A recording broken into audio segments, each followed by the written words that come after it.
Hello, my lovely people. Today is Saturday, and I am on my way to my very first NACA home ownership seminar. Now, I've always done the one online, kind of, sort of, if that makes sense. It'll make more sense towards the end. So I want to take you all with me. For those who are interested in becoming homeowners, I'm going to go through the whole process, what a NACA home ownership seminar actually looks like. It's free to attend. If you've never heard of NACA, it's supposed to be for to help you get um, help you get into a home. I also talk a lot about Habitat for Humanity. That's the route I'm going, but I just want to check out NACA in case they are offering any first time home owners incentives. You don't know unless you know. I've done all my research on YouTube, so now it's time for me to take the initiative and go in person. So I have arrived at the NACA location. I show my camera around. This is where it's being held at. So I don't know how much filming I'm going to be able to do. I'm using my little notary clipboard binder. Being anxious, y'all. Forgot my little notepad. I got like a small little notepad. I write everything down. Man, having anxiety and all that kind of stuff. I just forgot it. I didn't want to be late. So it is actually 8:45. I don't know how much checking in we got to do. I don't have my NACA number, so I don't know if I'm going to have to locate it in my email. So that's why I got here a little bit early. I'll let you all know once I get inside how the process works, okay? Because I've never seen anybody document it. So it's a lot of people here. That's a good thing. Everybody want to be a homeowner. So, y'all, I just came out of the NACA seminar, right? And let me tell y'all, very informative. So I wrote notes all on this booklet, this pamphlet. They give you this. They have one in Spanish and one in English. So you don't worry if you can't remember everything. They go over everything in great detail. You sit and review a history of NACA, which I think is very beneficial. And like I said, you sign your name in when you first get there. Provide them with your email, your phone number, your address, and stuff like that when you first get there, and then find you somewhere to sit, and then the presentation begins. So like I said, this is a book right here that they give you. So when NACA says no down payment, no closing costs, no mortgage and insurance, no consideration of credit score, no perfect credit. So let's just jump straight to it. All that stuff is true, but if you know anything about buying a house, if you bought a house or you're thinking about buying a house, you do need to bring some money to the table. Now, I'm going to try to go in great detail. They give you a budget sheet, right? So I am going to go through with it. They give you a budget sheet. It's in here, but it's also on their website, right? It's a budget sheet. And they have some things on here that I'm going to take in consideration, to break down, because they want to know where every dollar, every penny goes, for which is beneficial. Because a lot of us don't know how much we actually make per month, and that's the truth. So we make the money, we spend the money, rinse and repeat. So if you are self-employed, like I'm self-employed, you can buy a house. With NACA and like with Habitat, they're going to put you in a house that you can afford based off the income that you're making when you submit your application. So if you content creators and with like a year or two, you're going to be making $1 million, $200,000, $400,000, I don't know. Start where you are now. Let me tell you, game plan. Anybody who's a content creator, anybody who's an independent worker, contract worker, anybody who's self-employed, start where you are. Don't keep putting off buying a house. They have so many programs that help you buy a house, but you do have to have your finances in order. Self-employed people, you do have to show your tax return, your tax transcripts. So when I get home, well, not today, but when I get home, and I find time, I'm going to go into the IRS website and request my tax transcripts. It's free to do it. It's free. So if you don't have your tax returns electronically saved on your tax preparer's website, you can go into the irs.gov and submit for your tax transcripts. They're going to want to see 2 years. Along with NACA, they're going to want to see 12 months bank statements. They want to see your transactions, right? So you can't say and lie and say, okay, I only spend $100 eating out, when you got 15 debit swipes transactions that you eat at Popeyes or KFC or Taco Bell. You know what I'm saying? They're going to see that. You can't say that you haven't been late on your rent, because they're going to see that. They have ways to find out. You also can't say, bam, bam, Sheila, Kevin, them don't live with you. They will find out.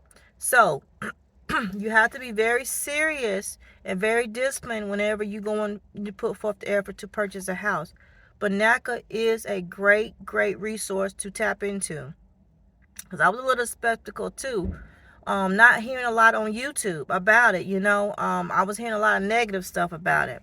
But now that I personally gone to the workshop and I have great comprehension of what he's saying, because I'm a notary and loan signing agent, so a lot of stuff he's speaking of, I'm very aware of, right? So, like I said, he talked about the presenter talked about grants. One of the grants in my area is called Green Key and House Charlotte. So those are two areas that I'm gonna go and do my research on this coming week. This is Thanksgiving week coming up, so I'm gonna do my research on these two grants to see if they have additional funds and what type of because they have requirements, what type of requirements they will need for me to do to submit for these grants to be a first-time homeowner. Now you don't have to be a first-time homeowner. They had volunteers there who either first-time homeowners or had already purchased their home through NACA. So with NACA, just like with Habitat, they want you to be a volunteer. They want you to get so many hours in the life of your home ownership every year. So I don't want to say it wrong. I think it's 5 volunteer opportunities per year, the whole entire lifetime of you owning a home through NACA. With NACA, you cannot own a home. So if you have a home already, you have to sell that home before closing day, right? Before you sign that closing disclosure. If you own a home already, you can still go through NACA, but whenever you get to that closing disclosure, before you get to that closing, you have to sell the home that you currently have, because it's not for people who already have homes. It's for people who don't have homes. Okay? Let me see. One of the things that they mentioned was you have to have earnest money. You have to bring something to the table. So that's why I said something I need to work on personally, because I have 5,100 checking bank accounts. Because when I did GIGWORK, I did eBay, Amazon. Now that I'm getting paid on Facebook, pray to God I get paid on YouTube. I have to allocate if I'm going to open up a business for the social media stuff, or I'm going to keep allowing them to deposit money, but all this money gonna have to go into my main account. Now that's something that I got to work on, but I'm just sharing this with you all because in case y'all word about it, right? And they do accept Section 8 vouchers. I don't think Habitat is doing that yet, but NACA does have developed that program. Well, if you're on Section 8 and you receive a voucher, they will take that voucher amount and put it towards your mortgage. Now, how they calculate that, I don't know. But if you want to know more about that, go to www.naca.com, NACA.com, and just do your research on the website, okay? So I tell you some places that they are located in. They're in Boston, Massachusetts, Atlanta, Baton Rouge, Louisiana, Birmingham, Alabama, Buffalo, New York, Hartford, Connecticut, Houston, Texas. Just naming some places that if you're not just here where I'm at. Raleigh, North Carolina, Rochester, New York. It was a family, well, a married couple, who drove down from Greensboro today because I guess it was the only available seminar before the end of the season, in the year. You know what I'm saying? You have to attend a workshop. That's the only way you can get in, because once you attend the workshop, they give you your ID number, your member's ID number, and that's where you can log into the portal and submit all your required documents, right? So yeah, so I know I'm all over the place, but I'm just so excited to tell y'all, if y'all want a house, don't give up on a house. You can have a house. You just got to get disciplined. You got to cut out all this extra spending. Stay at that $1.25 store. A lot of times we go in there because we bored. We go in there because we ain't got nothing else to do. We don't need to have that stuff. Go in there with a list, a designated list, and I promise you, you won't come out there with half the stuff you'd be coming out there with before if you had a list. Get you a list. I need cleaning supplies. I need paper towels. I need paper plates. I need, this product, that product. A lot of times I find myself, and I'm speaking for myself, just going up and down each and every aisle to see if I see the things that people on TikTok or other social media said they came across. Don't need that stuff.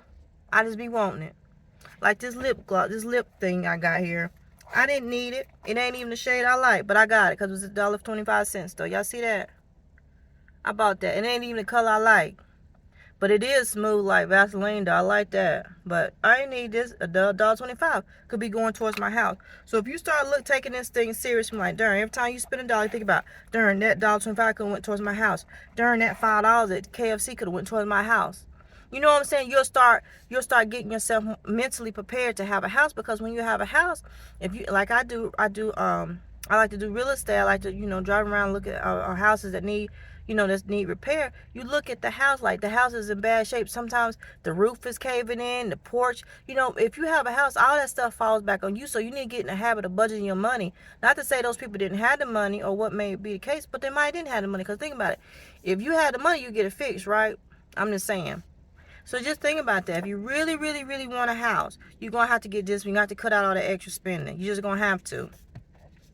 So you do have to pay for a membership. It's every year. I think it's $37, he said, to be a NACA member. But that's just part of it. And then you do have to pay for your credit report. Yeah, Habitat makes you ask that you pay for a credit report too. So that's not odd. That's not different. He also stated that you should not be paying nobody to help you through this program. They have a lot of paid and volunteer staff that would assist you through the NACA process. So like I said, I'm going to go through this. I'll let you know where I'm at. I'll let you know once I submit everything, what they come back and say. So you won't get discouraged. You'll see somebody in real time doing this, not just a negative naysayers. Now, everybody experiences everybody's experience. I'm not knocking it. But for me, I'm going to tell you, today I went to the workshop. On Monday, because it's the weekend now, on Monday, I'm going to make sure I have all my stuff. Hopefully it won't have no issues. Verify my identity on the IRS website. I'll be able to pull my transcripts. You got to pull your transcripts. You got to link your bank account in the portal. You got to log into the portal with your ID, your NACA ID number, because everybody get an individual ID that's attached to me for my profile. Log into the NACA portal. Submit, upload all my information. Then once I upload in all my information, I believe he said give it a couple days, and then call your local area and see, do they have time to look at your file. They are extremely busy. Now I think that's one reason, and he said that, he mentioned that too. He said a lot of times you hear people talking about, oh, NACA this, NACA. He said you have to call them. He like, call us. That's what the NACA representative said. Call us. Don't look for us to call y'all. You call us and be like, listen, I say, Nikki, I'm Nikki. I put in my application on Monday, Thursday. Have you had a chance to look at it, review it? Am I missing anything? Communication. That's in the notary business. Communication is key. Communication is key. So, people looking at me. I got this nagging cough, y'all. Excuse me. But credit score is not required. But they don't want you to have a lot of stuff in collections. Bankruptcy, no, you can't have no bankruptcies. I don't think that was in here, but it was on the slide. But yeah, that's where I'm at right now. I'll definitely keep y'all updated on everything, and let y'all know. They don't want you to have too many late payments. Like, for real, they want you to show proof that you paying your mortgage payment, or not mortgage payment, your rent payment. You know what I'm saying? So if any of y'all pay y'all landlord, like I pay my landlord on money order.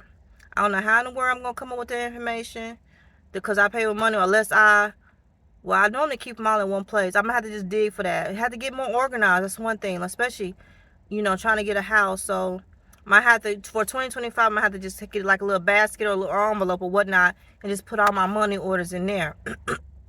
And it shouldn't take you that long. Once you submit everything, you have steady employment, steady income, they will get you in something. Now, a lady that was there, she bought her house in Salisbury, North Carolina, and her house was $175,000, and she said her mortgage payment was like $1,200. You did have some people in there talking about their mortgage payment like $500 and $600, $700. Now with Habitat, they roughly say $800. Everyone that I've seen who are openly talking about it on social media say their mortgage payment don't be more than $800. So I was on the fence about $800. So I need to do a little bit more research. But like I said, it's hard to find this stuff on social media. I don't know what it is. But that's me going on about NACA, my experience with the workshop. I am so excited. I'm so hyped to go on this journey and take you all with me. I know a lot of times we go on social media looking for people to talk about NACA, and they made one video and that was it. Because this is it's a humbling experience. It makes people want to give up when, you know, you don't put yourself out there and everybody look, you know, eager to hear what happened, you know, and then you feel this credit. Like, I could tell you my home ownership journey. Like, first it was like my income wasn't enough, or one time my credit was good, but my income was good, my credit was bad. It's always been something. It's always been something. It's always been something. And this, what I'm dealing with now, I go ahead and share this story with y'all. The people who did my taxes, I don't know if I told you this, did not give me did not put all my income on my Schedule C. Like, it's crazy. Like, if y'all knew, I just do everything. I just drive and I go to these people's homes and I'm like, damn, I want a home. All I want in this life, I got my children, I got my family. It's just a home, a house. You know what I'm saying? I just want a house where I can have a garden, grow my flowers, you know, have my fish aquariums, have me a dog, you know. And I already got, you know, my cats and stuff, but it's like the simple things. You'll sit on my porch, like I was telling y'all one day, I sit on my porch and, you know, drink my hot tea in the mornings and, you know, and just, you know, decorate like how I like. I haven't even decorated my house, and I've been in my house 15 years. Now, if that ain't depression, that's depression. I just been stuck in a rut. Like, I don't know how many people like me, but I didn't even realize I haven't taken no family portraits. I ain't put no pictures of me and my kids up. I ain't even really bought no new furniture. I just been in a rut because when I moved in that house, I was coming out of shelter, me and my children, and I never imagined I would be in that home for so long. So if I could stay stagnant and located in one place for that long, I can buy a house and stay down and pay that mortgage every month.